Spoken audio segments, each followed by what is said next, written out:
This podcast is a member of the Place to Be Nation family. Visit us at placetobenation.com, the only place to be in your pop culture world. Choose the most unusual matches. Choose the best of the WWF. Choose wrestling's biggest, smallest and strongest. Choose Ricky the Dragon Steamboat, Roddy Piper's greatest hits, and wrestling's bloopers, bleeps and body slams. Choose George the Animal Steele. Choose the Ken Patera story. Choose the life and times of Captain Lou Albano. Choose the Hulkamania series. Choose the Ultimate Warrior. And choose Macho Man Randy Savage and Miss Elizabeth. Choose WWF World Tour, Smack 'em Whack 'em, and UK Rampages 91, 92 and 93. Choose a journey back in time. Choose Seen Your Video. It's time for everyone to dust off the VCR and plug it back into the television set as we take a trip into the Coliseum Home Video Vault with your host, Rory McNamara.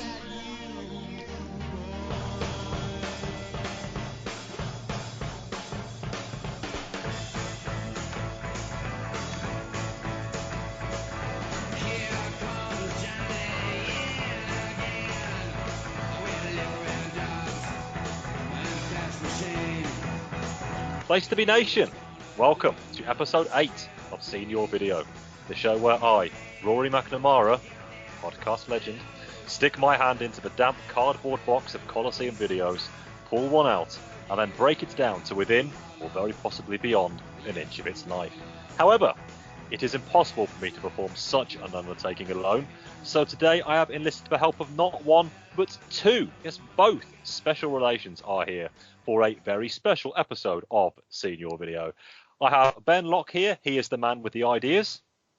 Hello there, everybody. Hello, Rory. Hello, Ben.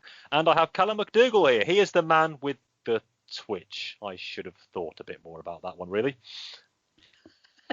Good evening. Thank you for the intro. It's I know what you mean, thankfully. In an hour's time, you will. Anybody who perhaps understandably doesn't know what I'm talking about will make that one clear. But yeah, it's not that dodgy Matt Morgan gimmick that you had when you first came back. Do you need a camera for Twitch? It comes as part of the app, doesn't it? Yeah, absolutely. Yeah, we know what side our bread is buttered here on the Place to Be Nation. So, everybody, special show today. I originally had this one earmarked for our Christmas edition, but having to rearrange schedules here and there, I thought I might as well do it now. So for the first time on Seen Your Video, we are going to be doing a live watch of one of the tapes on the home video classics section of the award-winning WWE Network. And today, and let's face it, you knew I was going to do this one before too long, and especially given who my guests are. Myself, Ben Locke and Calum McDougall are going to be watching the best of the British Bulldog, whether we want to or not. And sorry guys, I'm sure you are going to work that gag in there somewhere, but I have gazumped you within the first 2 minutes. You've got to get up pretty early in the AM to get one over old the podcast legend, I've got to pray to say. Somebody's believing their own hype, aren't they? Can I just say, I'm not the self-proclaimed podcast legend. I've had that festooned upon me by somebody not a million miles away from us at this point. No, I mean, as Ben has said off air, it is a blessing and a curse for you. But I mean, it's only right you get your proper designation, Mr. McNamara. And this is where the curse comes in. Okay, so everybody, we are watching the best of the British Bulldog, as it is known on the WWE Network. As we go, I will let you know that this particular videotape has a couple of different names and exists in a couple of different iterations, but do find it out there in the home video classic section.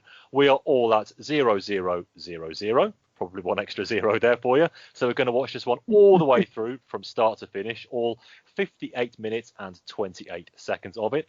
I will also have the closed captioning up for any commentary and or presenting notabilities. As a podcast legend, I can make up words as well. So, gentlemen, are we ready to rock and roll with the best of the British Bulldog? Let's do it. Okie dokie then. Fingers on the buzzers, and on the count of 3, we'll all press play. 1, 2, power slam. 3. And we're in. Distributed by Coliseum Video. That one takes me back. The Bulldogs music, I did jump ahead just to make sure I had everything queued up, is actually playing at this point underneath us. And here we get some standard shots of London, England. The British Bulldog, born in Wigan, but you know. Hometown boy for SummerSlam. All the beef eaters. Yeah, this is the Northwest made flesh right here. And something for our sorry, Calum. Something for our American listeners. What I loved about this time period, they always announced him obviously being the Bulldog as being from Leeds. You know, they were going for the Bulldog pun, but obviously for most British people, it's quite easy to tell he is a Manc / Northwesterner rather than be from Yorkshire. It's quite an obvious difference. Right. Okay. First Callum-ism of the night. I never ever got that they called he was from Leeds because he was a bulldog. I just thought he was from Leeds. Callum, on this one, I am with you.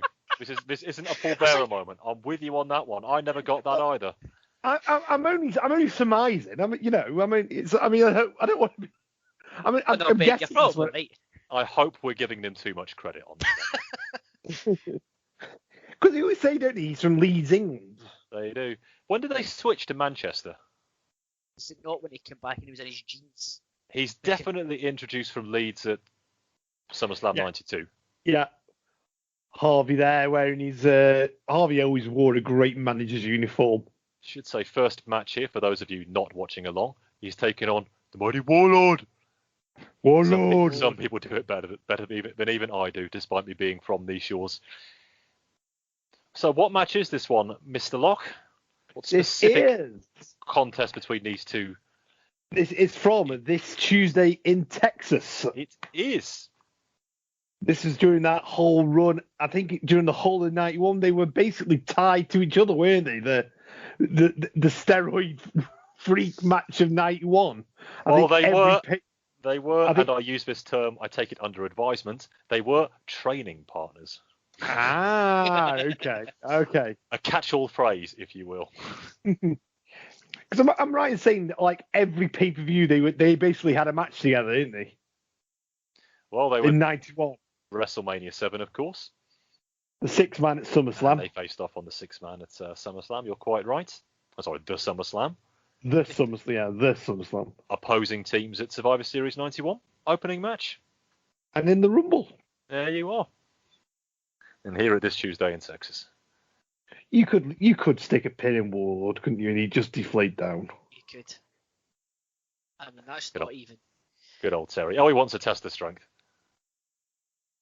I'm sure this won't be anathema for the two of them. After hours in the gym and all that. Is that Joey Morella looking quite intense there at the test of strength? The very same. He was giving it the old purse of the lips there, wasn't he? He was into that. Oh, catch of the boot. Insecurity attempt by the Warlord. Go on. Do it, Biggie. You feel that one in the morning. Go on, Dave. Go on, Davey Boy. That's the one. Right in the love spuds. Might have had a job finding them, if what they say about too much roids is anything to go by. So Davey Boy there. Minuscule target, but I think it hit. So obviously we said that the British Bulldogs apparently from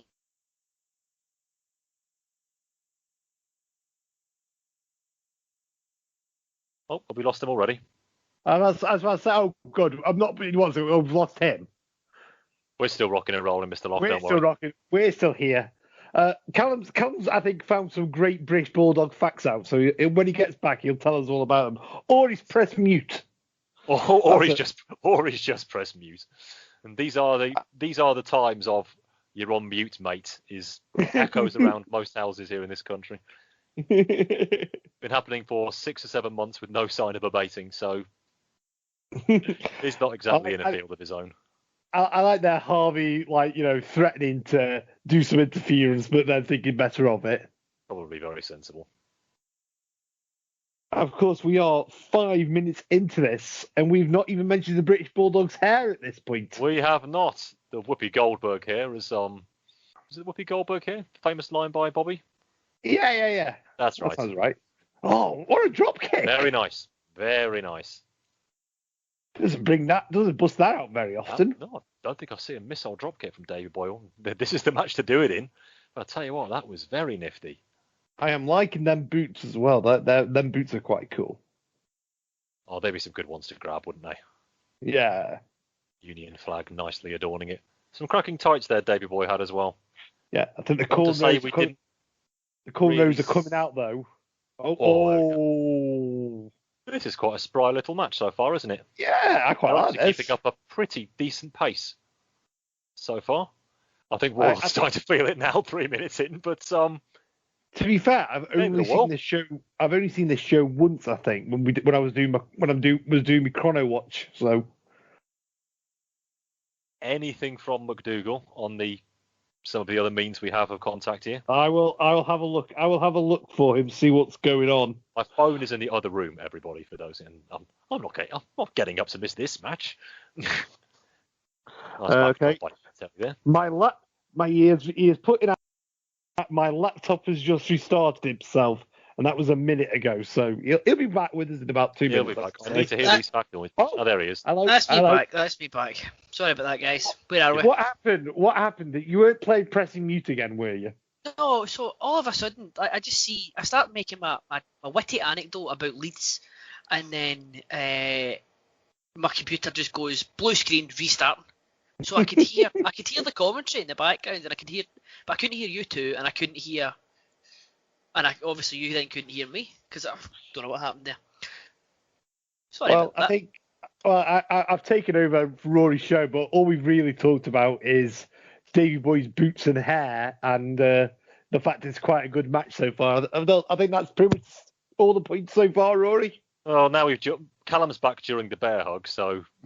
Right, so I need to try and find the bear hug. So what timestamp are we at? Impeccable timing. When you try to find the bear hug, there'll be plenty of opportunities, I reckon. Okay, it doesn't last that long. 7:22. Davey has just fought out of it. 7:22. There you go. With a meaty kick. Fairly nice power slam by Warlord there. 7:30 now. Yeah. Okay, 7:30. Right, I'm at it. Cool. Right, I'm back. Cool. Warlord deservedly celebrating. It's been like Rory said, it's been a pretty good match this so far. It's all right.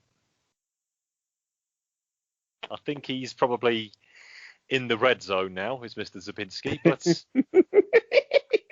he's been okay. He can't even straighten his arms. He doesn't look like a proper man. He's like one of those figures you know a 6-year-old would have, isn't it? Like an Avengers action figure that you've got to mould yourself. The yards of tape he's got wrapped around his ankles, around his wrists, probably designed to try to help that, but doesn't really seem to be. He looks like one of the old school Hasbro toys that are just moulded to a somewhat fighting position. He cannot hold his arms practically at a right angle all the time.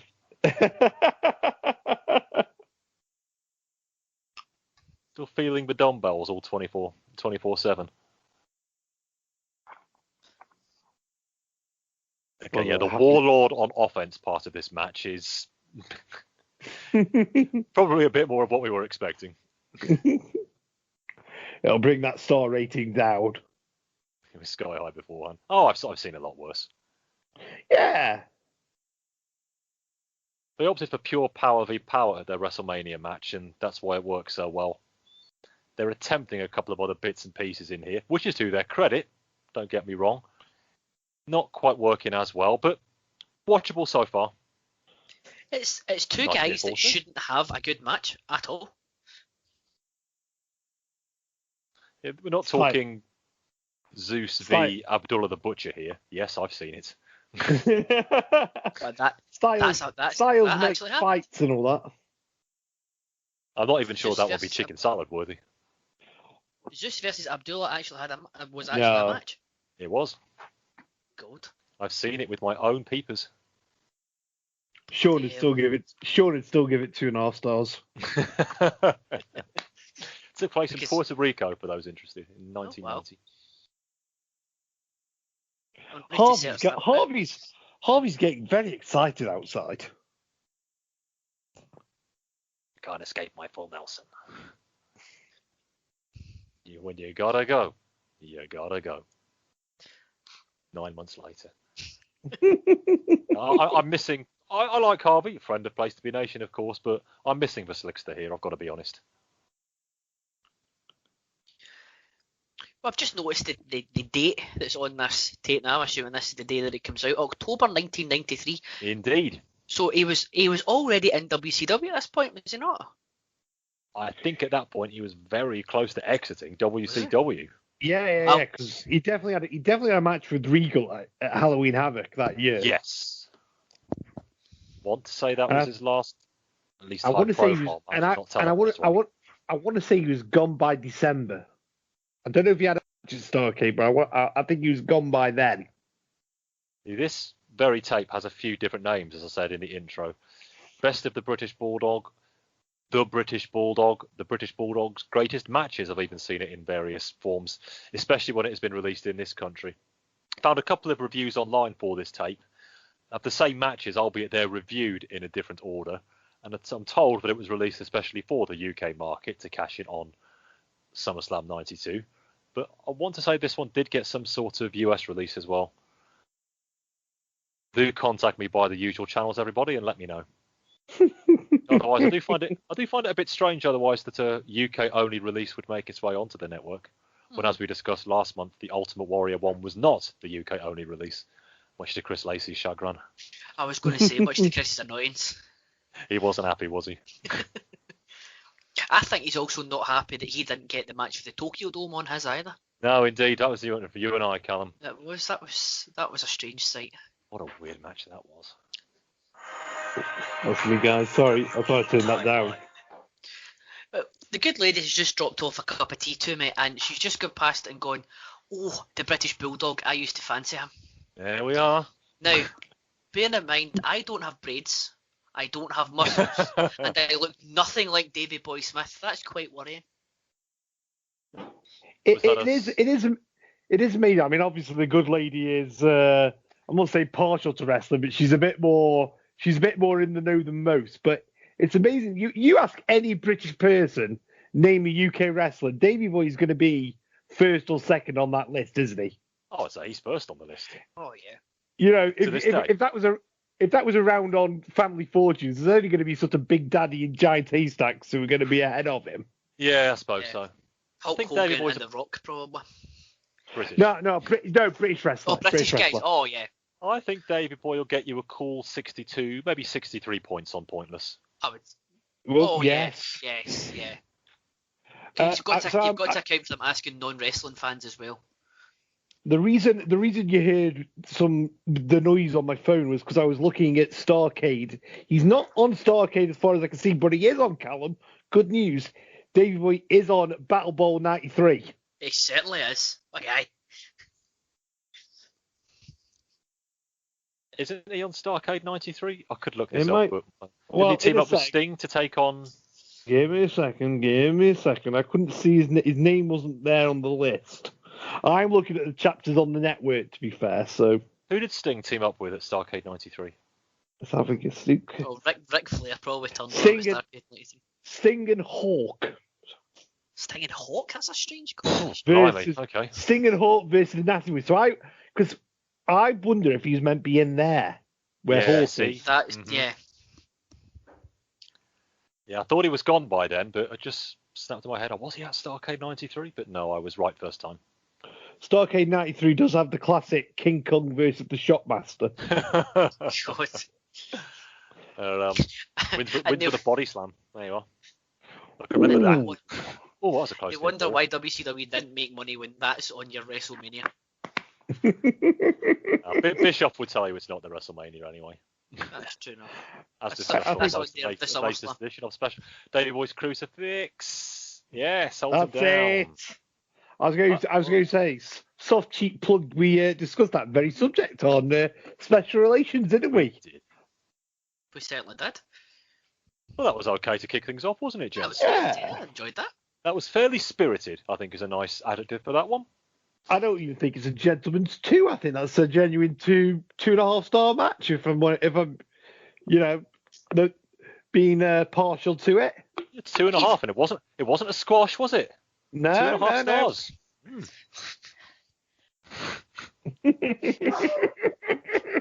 Other ranking systems are available, let's just say. I like that one. Step down from WrestleMania, but very not bad. Oh, Davey Boy, what is going on with your head? That here is wonderful. Looks like a fried tea cozy. Oh, there we are. If only the good lady could see him now, she wouldn't fancy him anymore. Yeah, but you're back if we were doing best hair, I think we've got our winner. Well, she just come over and here's Rick Martel now. I think I've lost her forever now. Also, there's no way Bulldog's going to have the same hair with Rick Martel around. He'd sort him out. He's a model, Rick Martel, one of the few men who made hot pink look good.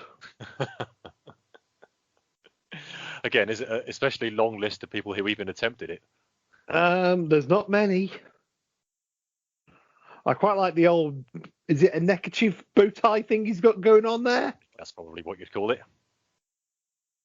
Rob Ryan there in the cap, giving it the thumbs down. Have a proper listen to Rick Martel's music. It sounds as if it was like Val Venus's music, but just deporned.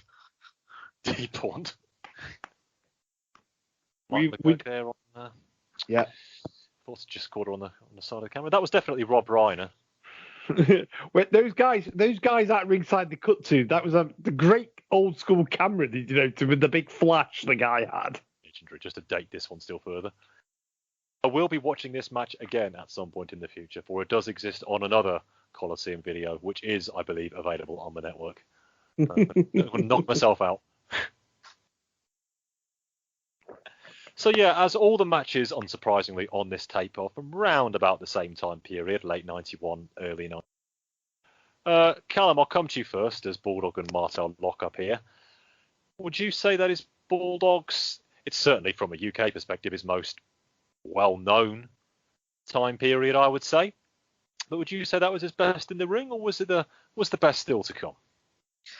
Because he's definitely packing a bit extra here. He certainly is. Maybe slightly less athletic than he would get to be in about 3 years' time. I would say probably yes. As you say, yes in terms of popularity. I think it probably went. I don't know. When was it that we were started? Did we start getting WCW on ITV because Davey Boy went there? Yes, that's right. Right. So I think so. This is probably the peak of his popularity. I would say, but in ring, I probably say he's 96 until Montreal. Probably where he's teaming up with. He has a good match. He's a good match with Sean at King of the Ring. He's involved with Camp Cornette and all those guys. He has a tag team with Owen, and he has a good singles match with Owen in Germany as well. So I think probably that time is his best in ring. Very good example. So Ben, do you think it's fair, especially based on the matches Calum has listed there, that Davey Boy, looking back on his career now, probably fair to say as good as his opponent type guy? There with somebody above his level, i.e. Brett, a Sean and Owen, he will bring it, and he'll bring it hard. Somebody perhaps on his level or below, the results can be sometimes a little mixed. Warlord matches accepted. I think that's a very, very fair comment. He's definitely like you say, depending on the level of his opponent and and if he's going to dog it, what's going on. So, Calum mentioned 96, that whole 95 run, with the Allied powers, when you've got a partner who doesn't give a shit like Lex Luger, you're going to dog it as well. So I definitely would agree with that. He's definitely a guy who works to the level of his opponent, doesn't go ever beyond that. Very lax on the armbar here, I'm afraid. That's showing atmosphere's worth of air, unfortunately, Davey Boy. So points off there. He's not, as Ben said, he's not a guy who's going to. He's not a guy who will. He's not a guy who will carry somebody. He can carry his end of the bargain, but he's never going to. He's not the type of guy. He's not a Brett or a Sean or a Flair who can get a good match out of anybody. But he can certainly carry his end of the bargain when he's in with somebody who's on his level or better. He's, if we're taking all our feelings towards him aside, he's a very, if you're Vince, he's a very serviceable guy in that upper mid card who can hit a main event at any point. He could, like in 96, he could realistically go to a main event, but then he could also fit into a tag team, and he's just as comfortable in either role. Yeah, I mean, he's main eventing it in your house 4. Sorry, everyone. In your house 5. Beware of Dog. and King of the Ring. I think that run speaks for itself in many ways. Oh yeah. You can plug him into matches, main events, but at that level where he's credible enough that he is a legitimate contender. But when he doesn't end up winning the title, you're not thinking of it as a monumental missed opportunity. But yeah, I'll tell you what, I'll ask the question, guys. Very simple one. Should they have done it? Put the title on him. Put the big belt on Davey Boy at any time, yeah. I mean, SummerSlam 92 to this day still feels like they did, and you don't want to trade that moment for anything in the world. Of course you don't. But okay, I'll amend the question. Could they have, in addition to should they have? I just always think he was the wrong place at the wrong time. The time where they could have done it was 93, and he wasn't there. I think maybe the time to do it was maybe SummerSlam to 1992, but then you have the match with Brett, and then you need to have the title on Brett, and that changes far too many things. And on that night, the Intercontinental title was the big belt on that night, so you still get that moment. So he's not missed out on that, but it's just other than that, he's just been at the wrong place at the wrong time. If they wanted, they could have done it in 95 if Vince had seen the writing on the wall for Diesel earlier. He's definitely, as you say, a serviceable guy who could go in there and could be a credible challenger and could have been a credible person to turn over Diesel. But I think he was in a victim of circumstance, I think. What do you reckon, Ben? Any chance? Calum's just nicked my answer. I think Vince knew Mabel was never ever going to work, and the fact that they turned Bulldog that's the win. Quick win, nice reversal. There you go. And the fact he won that one a bit sharpish, as we say this side of the pond. Yeah, absolutely. Carry on, Ben. All I was going to say is the fact they turned him literally the week before SummerSlam, I think, tells you everything where Vince's head was at regarding Mabel. If Vince had took old Yell around the back and killed the push like he should have done, they could have done that turn, the month before, and he still would have got the match. And Bulldog could have had the title for 2-3 months until In Your House, or even gone to Survivor Series, and Brett could still have won it. I must say, I did for a few seconds in a match where Davey Boy took on the man we see walking towards us right now at In Your House Beware of Dog. Because quick story, here in the UK at that time, we didn't get the In Your Houses as part of our live pay-per-view package for free on Sky. If you were a Sky subscriber, you got all the pay-per-views as part of your subscription, didn't have to pay extra. But we didn't get the In Your House pay-per-views at all. They weren't even available for any extra cash. So we had to make do with highlights a week or so later on Challenge or Mania or Action Zone and programs like that. But I remember that week's Raw, because obviously we all know what happened in Your House Beware of Dog, the power cut and all that, took place on the Sunday. The following Saturday here in the UK, I caught the Raw, which took place the day after, and then as a UK exclusive, they gave us the last 2 minutes of the main event from Beware of Dog 1. How generous of them. The last 2 minutes. It actually started from Owen falling out of the ring. So it's like basically straight to the finish we went to on that one.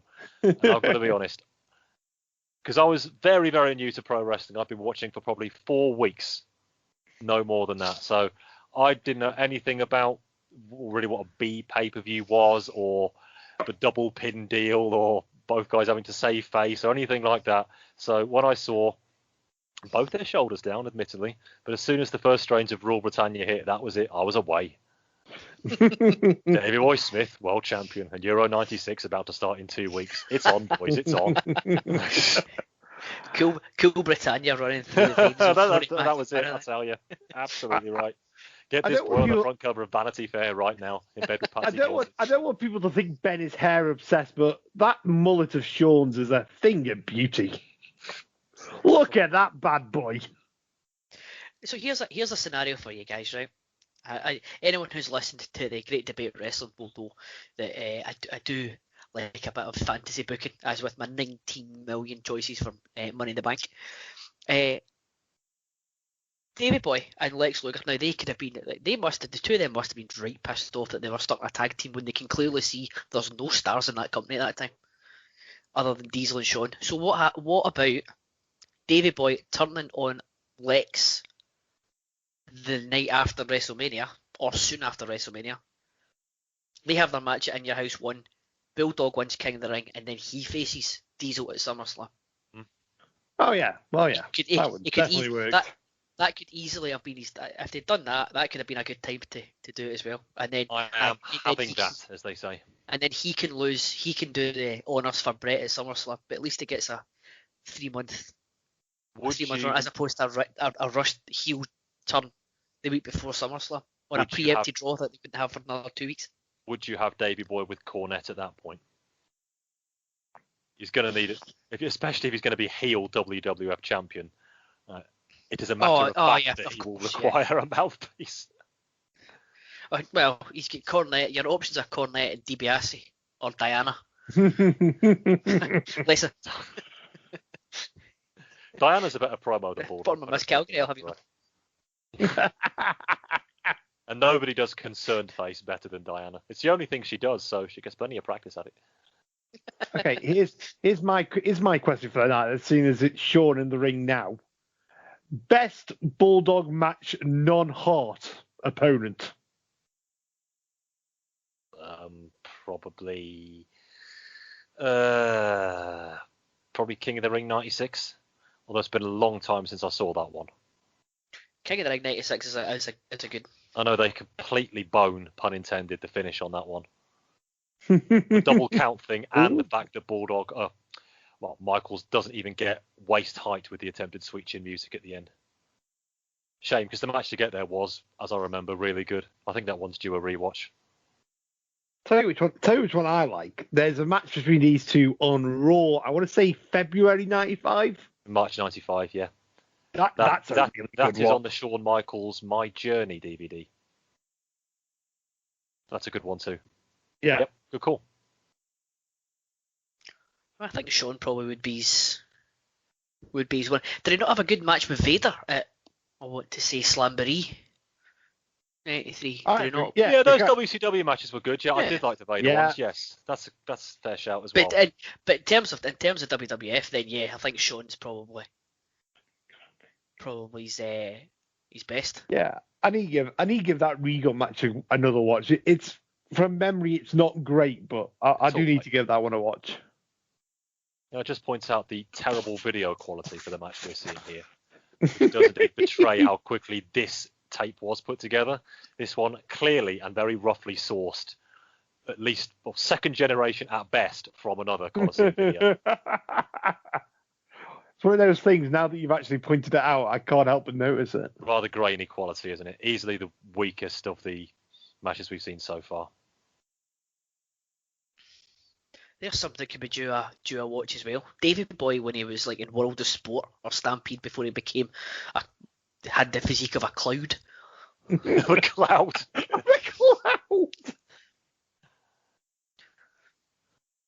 Because I love Shawn's old school heel tactics here.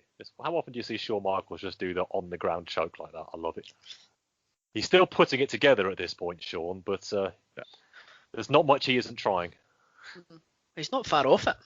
Oh yeah, it's there. It's there. Needed a bit of ironing out, but not far off. The pieces of that. Speaking of ironing out, hello Sherry.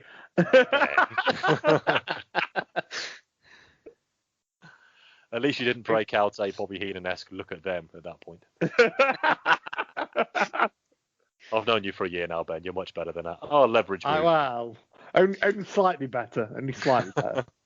So today Ben has had EO, Shotzi, and now Sherry.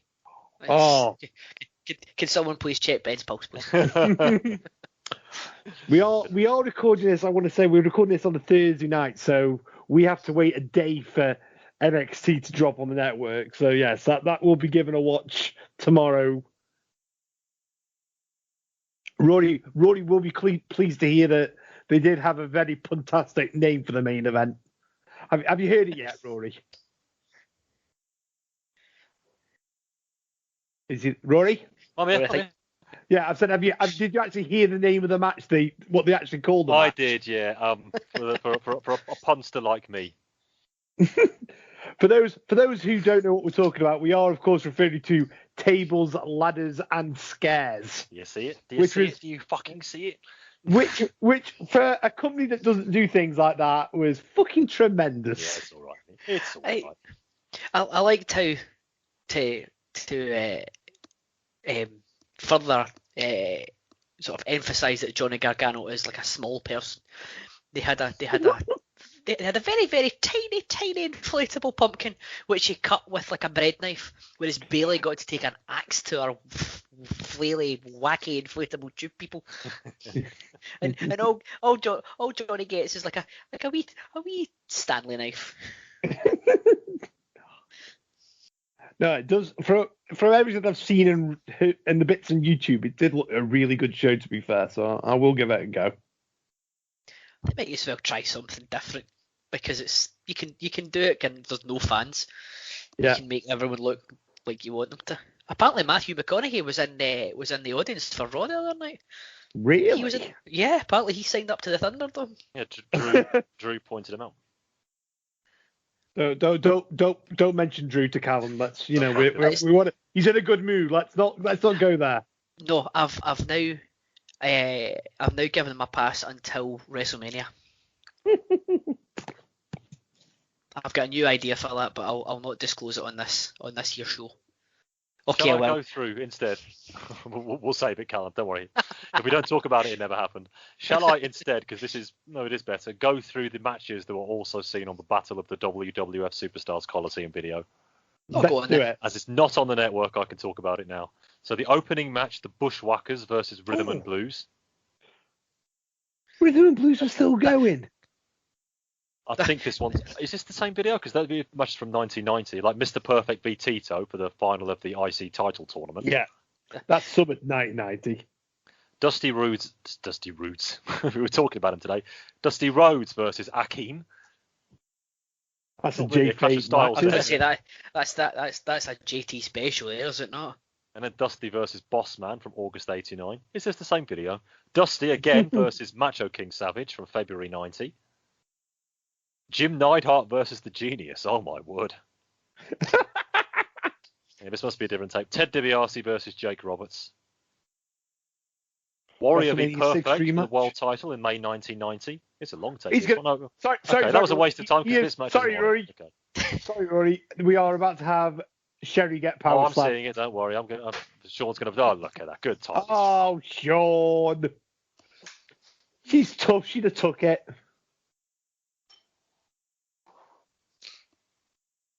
Okay, so if I've got my Battle of the WWF Superstars videos mixed up, everybody, do corner me on that one. Oh, it's a DQ. Oh, they give it as DQ, have they? Okay. I thought that was all right as well.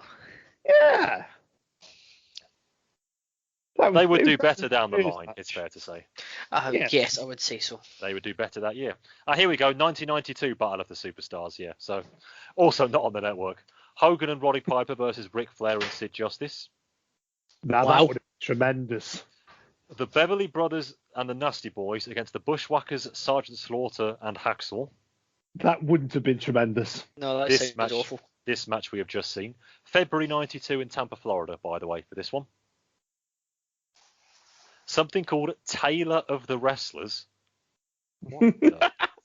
Was that Terry Taylor? No, it's not him. This is Taylor, Tailor. Suits you, sir. I think it predates that by a couple of years as well. Again, this one's sourced straight from World Tour 92, by the way, as you can probably tell. Another match I'll be doing again at some point in the indeterminate future. Now, Mountie and the Nasty Boys versus... What about this one? This is a team. The Mountie and the Nasty Boys against Bret Hart and the Natural Disasters. Wow. That could have been an interesting one. I need to find that one. Repo versus Virgil. Skinner versus Tito. Berserker versus Savage. Warlord versus Tatanka. And that's your main event. We got there. I was going to say, was the Berserker and Savage not one that we've watched for senior video as well, Roy? But it was the thingy. It was Repo Man, was it not, that we watched? Repo Man against Randy Savage. Repo Man that was Savage, a surprisingly good one. So where's this match taking place? Because this looks quite a big arena here. It does, and I did have it. Poor Andre just looks like he's put on a brave face. I was going to say this is both amazing and sad, isn't it? To see Andre like this. Poor guy. He was Davey Boy's boy at this point. He really was. We see him at Battle Royal at the Albert Hall. And that's the last I'm going to say about that.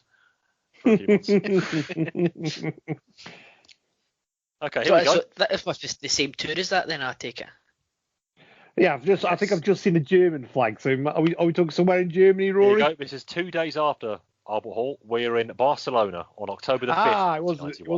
It was a German flag. I don't think it was a Spanish flag, though.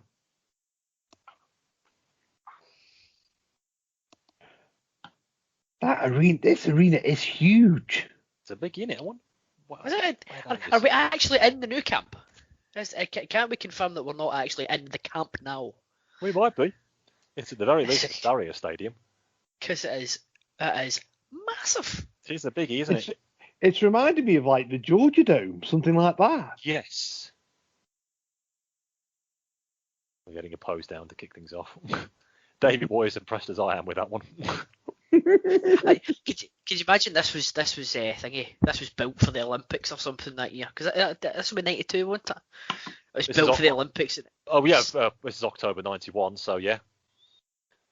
Built for the Olympics. It was inaugurated by Davey Boy Smith and Earthquake. And Andre. Oh, fitting. They broke the ground with this one. Nice reference. Or maybe that's what thingy. Maybe that's what Earthquake was there for, just to start the process. Yes. It all makes sense when you think about it, doesn't it? There's a bloke there, guys. There's a bloke there about 3 rows back with a beard. He's got like this perma grin on. He's looking proper happy to be there. I saw him. It's brilliant. Yeah, I see him. Yeah, there he is. That's right.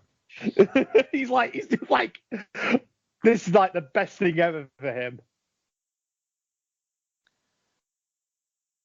I wonder if this one got an airing on Spanish television. The whole tape might be available. Landy, if you're listening. God, poor old Andre. Look at that. I know. I wonder if it made its way to France to be on Canal Plus. Rory. Canal Plus. Canal Plus. March 2. We both worked very hard on that one that episode, did we not, Calum? Yes. we mastered Canal Plus, but we struggled with Sky Sports. I did drop Canal Plus in there as well, just because. Canal Plus. David, we're going aerial again. Okay. I'm not sure what that was. That's better. Stick to the drop kicks, Davey. You can do them. That's fine. That's all right. Somebody with a UK flag there. Indeed.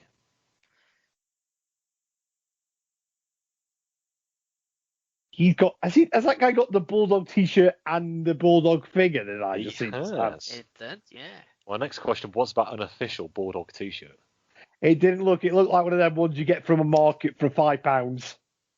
Outside the venue. Sold by Errol Hebner.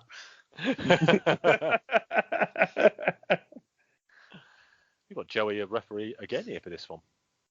He's like the Bulldogs guy. I was surprised to see Winston here as well, by the way. He was still dragging him around in October 91. Dragging him. Come on, boy. Come on. Dave was up again and caught into yet another bear hug on this tape. It is his rest hold of choice, I think. Look at Dave, feeding off the power of this capacity crowd. Sorry, I just have to drop a Vinceism every time I'm on the air. I just can't. I doubt Vince was actually commentating on this. Probably a Sean Mooney voiceover, I would imagine. Oh, body slam. No. Oh, nearly. I always like the cadence of Joey Morales' count. sort of twists the wrist as he brings it down. And as much as I hate Earl Hebner's, when you always know somebody's going to kick out because he dives forward at 2.5. Yeah, he does. He When he does that, you know somebody's kicking out before 3 when he does that. He does the worst near falls, doesn't he? Because he doesn't even look at the shoulders. All he's bothered about is where his body's going to land. Dives forward. I hate it so much. So, do either of you want to hazard a guess at how old John Tenta is in this match? He's probably not old. I don't even think he's 30 at this point. I know he died very young, so I'm going to say I'm going to go 28. 29. We have one on the money. He is 28 years old at this point in time. Even when you know, you just don't know, do you? I mean, that is. He's not a 28-year-old man. He's a 28-year-old man in a 50-year-old's body. That is a paper round and a half, isn't it? He was there on supplement day, I tell you. Bloody hell. We have. I won't mention the person's name, but we have a guy at work, and somebody came up with the best description of him ever. It was like, because he goes on about, like, you know, the most boring of subjects all the time, like you know, like a proper homebody for a bloke, you know. He goes, he's a 60-year-old man trapped in a 30-year-old man's body. Back to the bear hug again. I mean, come on now. We paid $14.99 for this VHS. It's 58 minutes with the freaking bear hugs.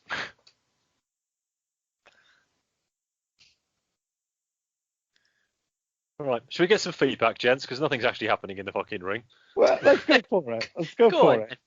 I'm very pleased to say that the Place to Be Nation, as we call them, had some thoughts on this VHS tape. Ben did as well, but we all know what that one is, Ben, don't we? Warlord. Here are Ashley Cruz's thoughts on this tape. He calls it an interesting mix of matches from late 91, early 92. As he rightly says, Andre the Giant accompanies Bulldog to the ring for the Earthquake match, indeed one of his final appearances in WWE. Oh, you feel the tremors, Jess. Jeffrey Thomas has a point about Bulldog, and I think he's right. One thing that stands out for me is hybrid of power and athleticism. It was next level, he says, quite correctly. Such a strong showing to the casual fans on Saturday night's main event and WrestleMania 2 in 1986. Not on this tape, sadly. He was a prototype athlete decades before his time. I don't think we get to see a huge amount of that during these 58 minutes. As I said, there's probably a bit too much going on up top for Davey Boy at this time, but there are still hints there. Yeah, I think he's a competent enough worker here at this point. You'd probably see as good as he needs to be, I'd say. You'd see it more if he had a more rounded. Rounded? Is the Earthquake not rounded enough for you? If he had a more rounded or varied. Here we go. Opponents. Yes. 1, 2. Done, Big. Oh, well done, Davey Boy, for winning with what is your finisher on Super WrestleMania, where it's just a body slam followed by an immediate cover.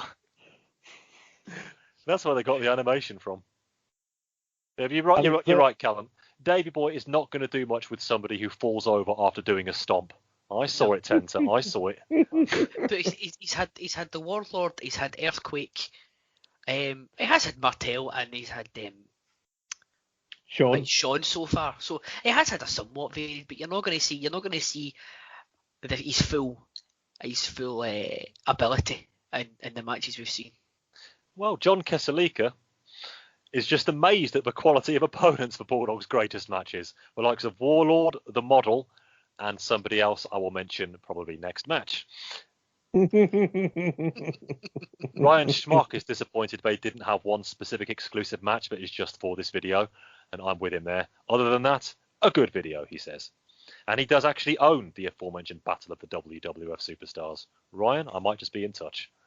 Bret Hart teaming up with the Natural Disasters? Come on. So here is the other opponent that John mentioned, and it's IRS. This one's going to be a humdinger. Oh, hello. Where are we here? Everybody's favourite. We're on the European Rampage tour. Right. Let's try and pin this one down. Which shares its name with one of the worst wrestling games I think there's ever been created, if I'm not mistaken. thing is, that's got a great intro, superb presentation. It's even got digitized music. No mean feat for the Amiga 500 in that time period. But then the game starts and you can't actually fucking do anything. I want to say we're in Birmingham or Sheffield here. I can't remember which one. Right, just bear with me a second. Yep, from the UK Rampage event, April 19th, 1992 in Sheffield. Yeah. I only know that because I know when they've done a roll from here, and I recognise the blue layout. Yep, this is where UK Rampage 93 came from, Calum, where we began. Oh, yes, we did. Yeah. The first stop on the road for seeing your video. How can you not remember that, Calum? No, I did remember that. I'm having nightmares thinking about it. It wasn't a bad show. I think I had it bargained, but it wasn't bad. It had its accidental charm. It did. It was like we got it out of the way nice and early for good reason.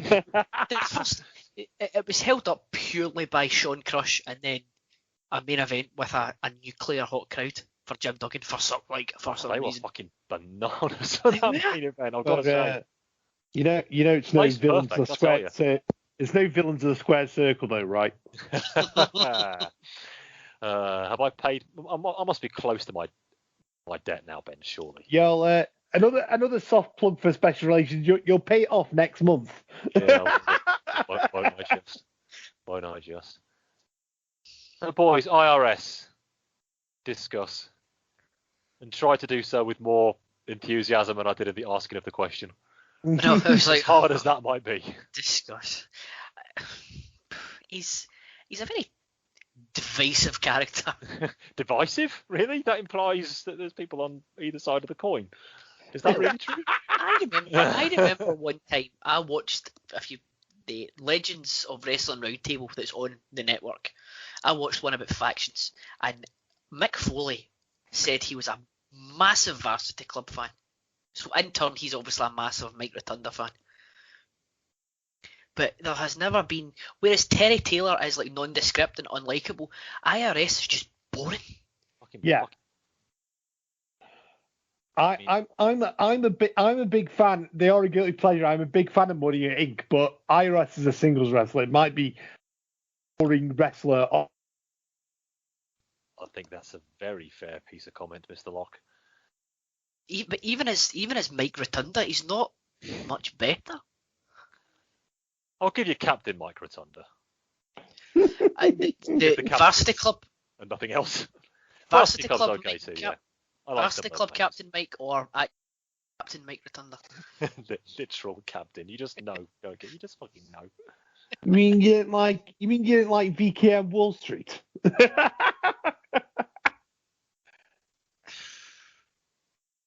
man who left WCW, but not to join the NWO. Even they wouldn't have him for long. So he would wrestle wearing a WCW shirt with a line through it as a stop sign.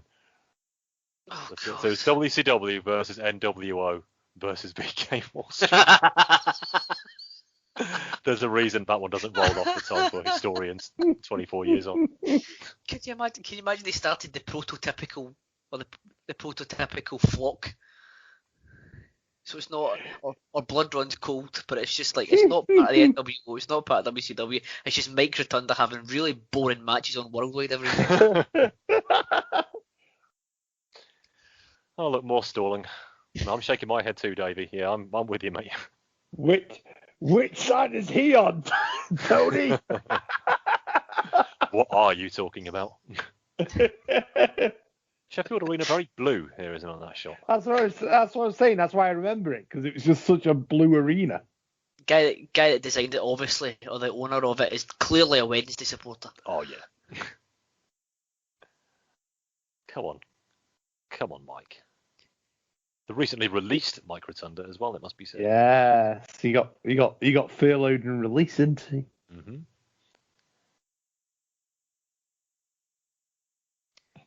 Sure, he'll show up at a certain mud show before too long. There's my one for the night. Just one today. Just one, everybody. But I was looking at this. Have you actually seen the roster page on Wikipedia for All Elite? It's fucking huge. I'm sure it is. Well, they have 5 million matches on Dark every fucking week. I was going to say that Dark shows, they've got to have like Rory says, they've got a fair load of matches on that. Oh, and Seguri by IRS. Mark it down. There we are. I'll have that. I've just Nice. noticed there in the background. Remember, if you remember way back to episode 1, you had the 1992-93 Champions League Rangers top, Rory. Yes. I've just seen in the very background there is a 1991-1992 Glasgow Celtic top in the background. Yeah, Calum, I did spot that. Of course, I left it to you. So just because everything up here has to be even, you can't favour one over the other. We've now got we've now done our diplomatic thing. No more letters, everybody. Okay, you've sent them for 7 months. Cut him some slack. Okay. You'll all be everyone who's part of the Place to Be Nation Celtic Supporters Club. Rest easy now. Okay, here's the question. Do we think at some stage we are going to get an abdominal stretch? The old shades of Wilbur Snyder. I think it might be coming right now, actually. Oh, there we go. Yeah, right on cue. You And the beauty. road grabbers. Wow. I Tell you what, think he made us wait for it, didn't he? He made us wait. But there you go. Second encore. And holding the ropes as well, of course. Is that actually Tommy Boyd there wearing the Celtic shirt? That's not that Tommy Boyd, the other Tommy Boyd. For those 3 listeners who can discern between Tommy Boyds. Are you us? That is a deep cut amongst deep cuts. What I'm here for, Mr. Are you At talking least about one every show. Are you talking about the former Celtic and Scotland right back Tommy Boyd, or are you talking about the former TalkSport presenter Tommy Boyd? I am talking about the former, not the TBAM guy. The one who scored the own goal against Brazil in the first match of the '98 World Cup. No, Sorry, Calum. No, it's okay. It's fine because we were playing Brazil. We were playing Brazil. That gives you an idea of the age difference between us all. Calum goes for TalkSport Radio. Me and Rory instantly think of like TVAM and Whack-A-Day. Whack-A-day. Yeah, there might be a decade between us, everybody. A few lost decades as well. Fun story about France '98, right? So we're bigging ourselves up. We draw Brazil, the world champions, the best team in the world. Second in the group, and we are drawn to play Brazil in the first game in this brand new stadium in front of the world. The first game of France '98. Craig Brown, the manager at the time, goes round and he's like, "Boys." Now, bear in mind, he's got a dressing room of Jim Leighton, who's picking up his pension the week after, Don Boyd, Darren Jackson, who should never have been there, Scott Booth, who should never have been there, Simon Donald. Fucking hell. Exactly. Scott Booth made it to France '98. Ali McCoist had scored like 30 goals a year before, but was deemed too old, and you got fucking Jim Leighton sitting in the corner. And you've got, who else was there? Simon Donnelly, who was 19 at the time. And he goes out. He's like, "Boys, I've just been in the tunnel, seen Brazil there. Ronaldo, Romario, Rivaldo, Roberto Carlos, and boys, honestly, they're shiting themselves right now." of what precisely? And then we go out, keep it tight, nice, keep it tight, boys, keep it tight. Playing Brazil, 5 minutes gone, and we score an own goal, put the ball in our own net. They're back to 1-1 though. John Collins penalty. Yeah. Oh, there's a fun story about the John Collins penalty, right? Craig Brown. I thought that might be. So John Collins. He's on a roll. He's on a roll. Bear in mind, right? We've just said the world's watching. So the first game of the World Cup, billions are watching. Probably no exaggeration. And John Collins scores a penalty with his left foot. Right, in the run up to the Norway game, in the second game of the tournament we're playing, Norway, he's like, Craig Brown goes up to John Collins and goes, "John, see when you're practicing your penalties, take them with your right foot. We might have spies. Norway might be watching us. Take them with your right foot." He turns around and goes, "Boss, do you not remember I scored a penalty with my left foot on worldwide television in the first game of the World Cup?" Aye, good point. We wonder why he gets sacked a couple of years later. 2.9 for Davey Boy on the sunset flip. But never mind this bollocks. Let's go through the Scotland 98 squad, shall we? Oh, Go on, let's do it. Okay. There are 3 keepers. The aforementioned Methuselah-esque Jim Leighton. Who'd have been the other two? Am I right in thinking he'd not been playing for like 6 years at this point? Like United had dropped him. He was up at Aberdeen, so it might have been like that. Okay. It's just as well. I mean, It does have their clubs at the time, yeah. Other keepers, Right, Neil Sullivan of Wimbledon, of course. Oh, Neil Yes. Sullivan, Jonathan Gould, then of Celtic. Bobby Gould's son. Bobby's son, yeah. Defenders, Tommy Boyd, as mentioned, Of and course. in attendance here. Colin Calderwood, Christian Daly, Matt Elliott. I forgot he was a Scotland international, I must say. Matt Elliott, eh? The inevitable Colin Hendry. Of Our course. boy Tosh McKinley. Tosh McKinley. The most, My Scottish boy, name. Jackie McNamara, even though he played for Wolves. David Weir, of Jackie Boy course. thinks this. Derek White. This is a pretty decent midfield, I've got to say. Was Craig Derek White Burley. still at Celtic at that point? Derek White was at Aberdeen at this point, apparently. Was he? Midfield, Craig Burley, who got the goal against Norway, of course. John Collins, who was at Craig Monaco, Burley of course probably- he was, yeah. Scott Probably Gemmell, maybe the only one score across the pond. Scott Gemmell, Paul Lambert. Hey, there we are. Oh, God. I won't say any more. And Billy McKinley.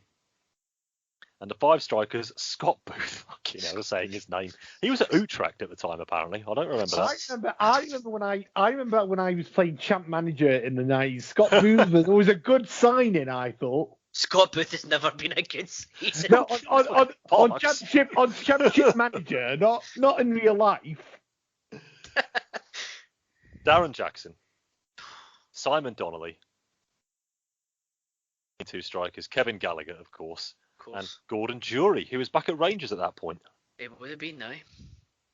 He must have been knocking on a bit then, Gordon Jury. Oh, I think so, aye. And Ali McCoy couldn't get anywhere in that squad. Ali McCoy couldn't get in the squad, no. Because he was too old.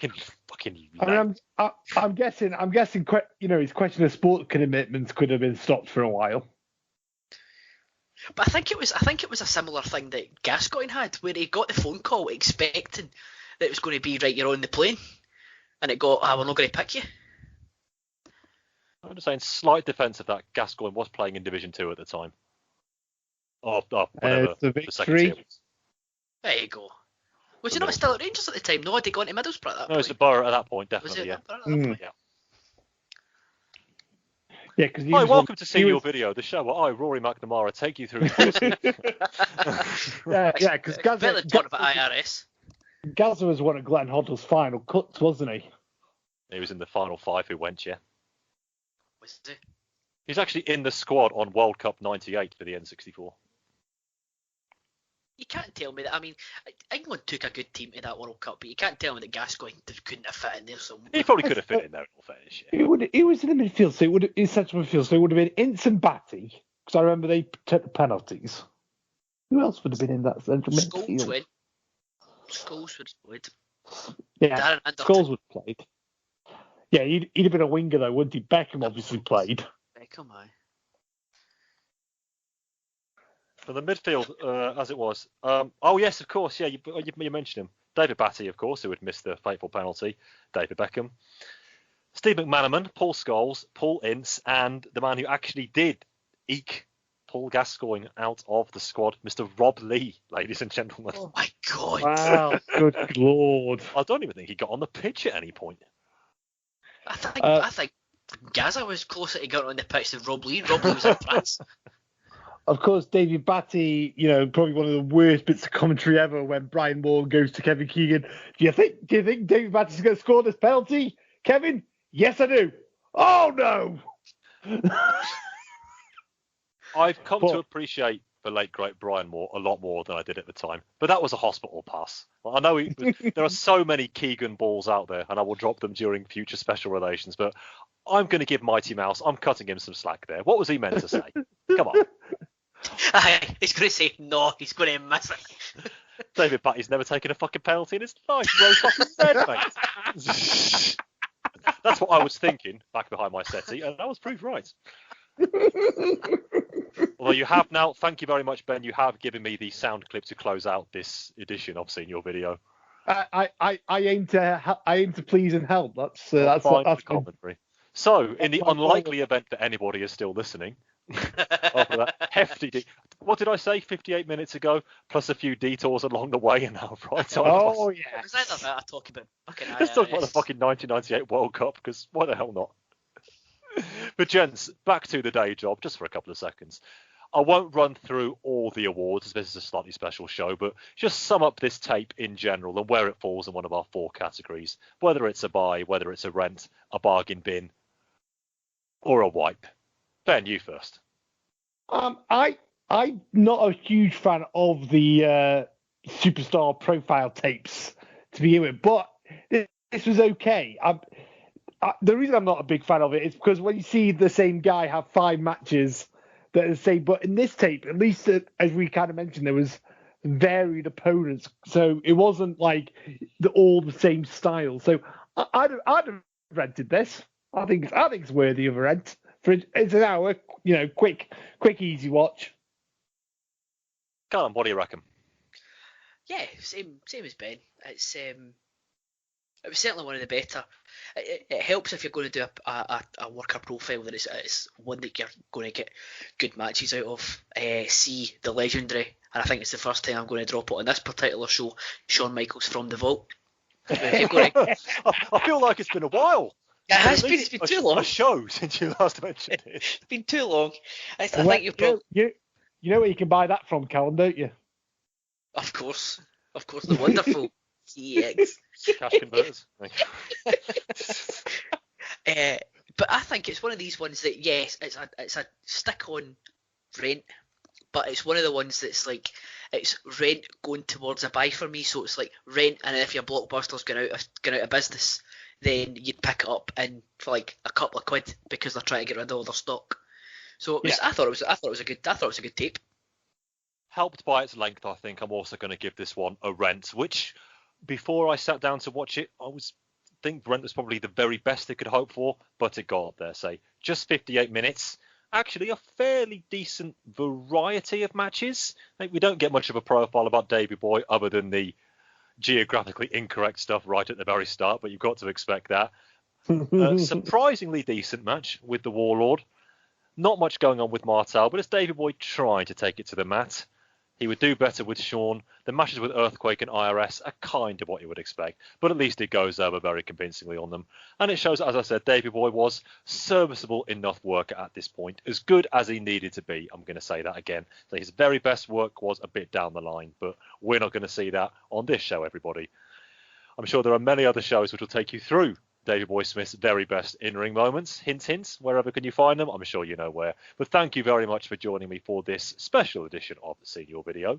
Normal service will be resumed next month. But first thing I must do now, before I sign off, or the last thing, or the middle thing, I don't know anymore, is thank my guests. So first, Calum McDougall, thank you for joining me today, my friend. Oh no, thank you for having me on again. It's always a pleasure to talk Coliseum home video with you, Rory, and we got to do it with Ben this time as well. It was thoroughly enjoyable as per. Couldn't agree more. Calum, tell everybody what you've got going on, and perhaps most importantly, explain my man with the Twitch reference from an hour ago. Yes, so the man with the Twitch. I'm not Gareth Gates. Oh, that's another deep cut there. That is a deep cut. Could have been a contender. Could have been an Adele level reference, but as it is, a deep cut. So we are. Sorry, that's. What are you talking about? Hey. Well done. I said that gets an even deeper cut than Jim fucking Layton. So the man with the Twitch is in reference to the recent Twitch live stream that we had of Hell in a Cell. If you are listening within the first 30 days of that being on air, you can go back and listen to it. Twitch.tv/Place to Be Nation. You can get it video on demand. We started right. If you want to get the whole thing, the pre-show. I pressed start the stream when the pre-show hit 30 minutes to go. So exactly half an hour before the main show started, and you'll hear me and Tim completely gloss over the fact that R-Truth and Drew Gulak were having a match in the middle of the ring right in front of us.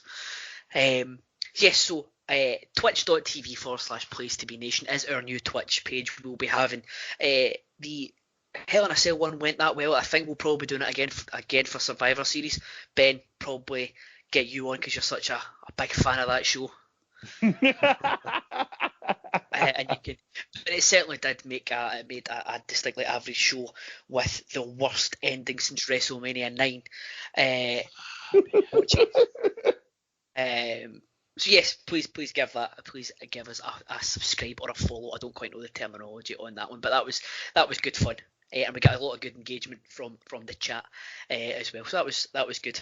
Other than that, I think we are recording in the next couple of weeks the next episode of Crock and Roll, which will focus on August 1985 from Jim Crockett Promotions. I don't know how much Saturday night we've got. I think this one is going to be focused heavily on Mid-Atlantic, but I could be wrong. But it's always good stuff anyway. And as we record, 35 years ago today was the Hard Times promo, so we're running up to that, and I cannot wait. So if you like your Jim Crockett Promotions, give Crock and Roll a listen, and I will let Ben go through everything else that we've been on, because we've all been on it. The three of us have all been on it together. Yes, Ben, when you're not hating Survivor Series, what have you got going on?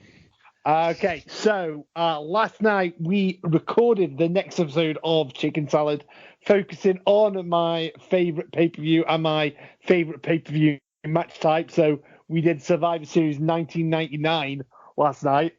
So that was quite good. Obviously, you can hear the three of us on the Special Relations. Our special guest this month was Mr. Tim Capel, and it was as overindulgent and fabulous as you want it to be. On the Place to Be Nation pop feed, I am on the newest episode of Making Mount Rushmore, which will be focusing on 90s it guys and girls. And finally, it is here. Telly and T has arrived. It's recorded. It's done. It will be out by the time you hear this, focusing on the TV show 24, the season 1 of that. It's been a long time coming, that one, Ben, I must say. That has. But as Logan made the same point last night, and I will repeat what I said to Logan. When one of the team actually moves continent, never mind neighbourhood, it does tend to take a little while. It's quite strange that there's somebody that actually gets up before us in the morning.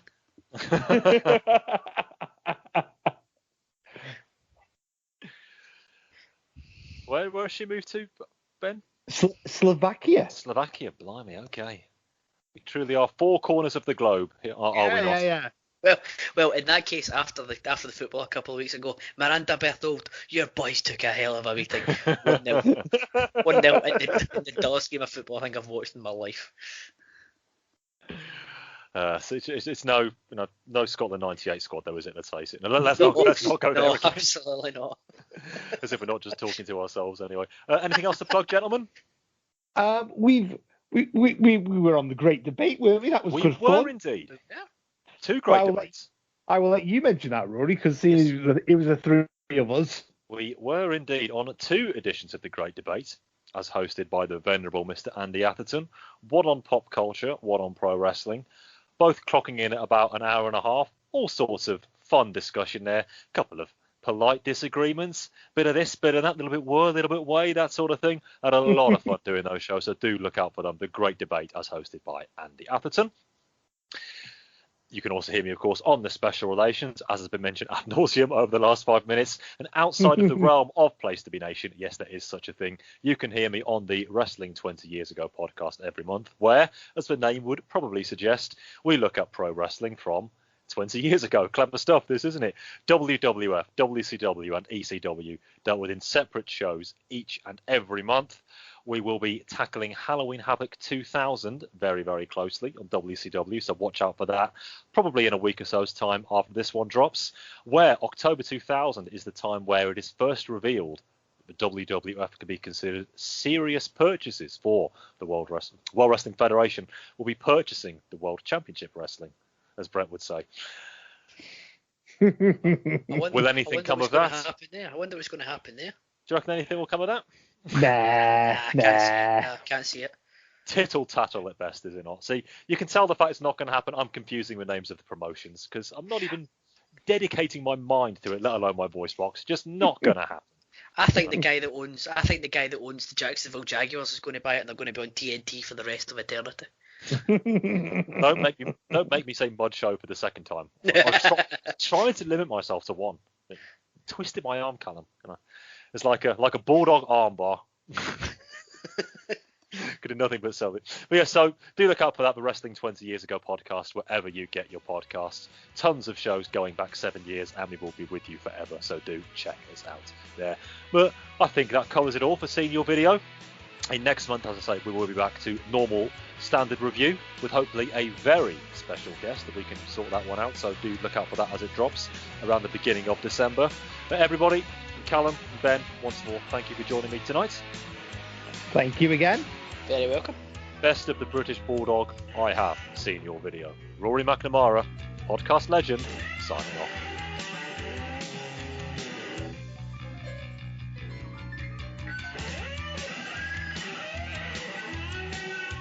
All day, all night, all music radio.